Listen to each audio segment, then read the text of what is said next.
The diner was almost empty when it happened.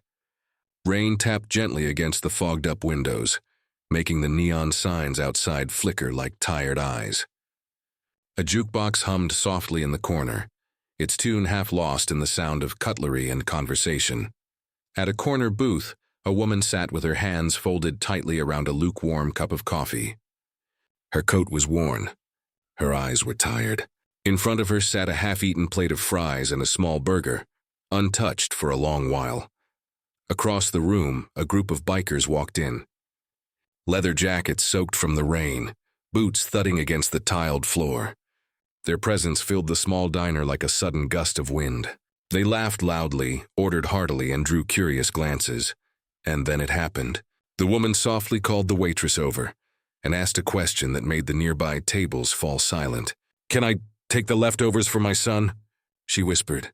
"Before I tell you what happened next, like, comment, share, and subscribe. Kindness Valley. And tell me where you're watching from." The waitress hesitated for a moment, her smile faltering as she glanced at the plate. There wasn't much food left, just a few fries and a half burger, but the woman's eyes held quiet desperation, the kind that doesn't need to be shouted to be heard. At the biker's table, the biggest of them, a broad-shouldered man with a graying beard and deep-set eyes, noticed. His laughter faded. He watched silently as the woman wrapped her thin coat tighter, avoiding eye contact with anyone. The waitress nodded gently and walked away to fetch a box. A few customers exchanged awkward looks, whispering behind their hands. Some looked down at their plates, suddenly aware of their full meals. The bikers had ordered a feast, burgers stacked high, fries overflowing, thick milkshakes crowned with whipped cream. It was the kind of meal you only ordered when life wasn't holding you down. The woman sat quietly, waiting. She didn't make a scene. She didn't ask for help. She just wanted to bring home what little was left. Then slowly, the biker stood up. His heavy boots echoed through the diner as he walked toward her booth. Conversation stopped mid-sentence. Forks froze halfway to mouths. All eyes followed him. He stopped at her table. For a second, she looked terrified, like trouble had found her when she least needed it. He didn't speak right away. Instead, he set his leather gloves on the table, crouched slightly to meet her eyes, and spoke in a voice that was deep, but kind.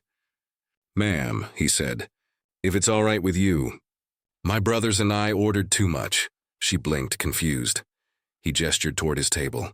"We'd be honored if you'd let us pack it up for your boy." Tears welled up in her eyes before she could answer. She shook her head at first, embarrassed. "I can't." "I didn't mean to," but he gently interrupted. "You didn't do anything wrong." He turned toward the waitress and said, "Bring boxes, all of it. Every bit we've got left. Make it to go." The other bikers, without a word, started pushing their untouched baskets and burgers toward the end of their table. Some added their drinks. One quietly slipped in a wrapped sandwich he'd planned to eat later. The entire diner watched as the waitress packed the food into multiple boxes. The woman covered her mouth, holding back quiet sobs. Rising conflict softened into something deeper, a moment where power met humility, and kindness bridged the space between. When the biker returned to her table with the stack of boxes, he placed them gently in front of her. "For your son," he said. She tried to speak, but words failed. All she could manage was a whispered, "Thank you." And then came the turning point. The biker pulled out a small, worn photo from his wallet. A young boy with a bright smile.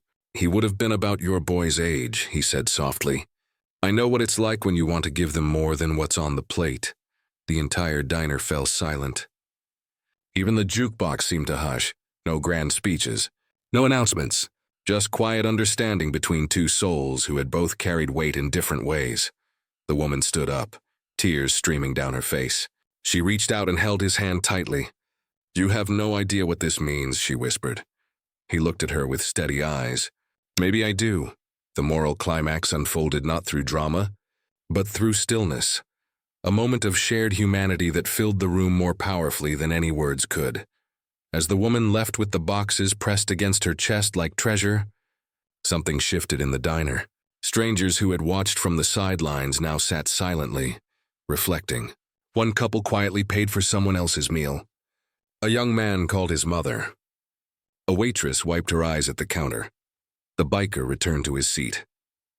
His friends didn't tease. They didn't say a word. They just nodded, the kind of nod that says, "You did something that matters." Kindness doesn't always roar. Sometimes it walks in with heavy boots and a quiet heart, and changes someone's night forever. If this story moved you, like, comment, share your Kindness Valley thoughts below, and subscribe for more untold stories.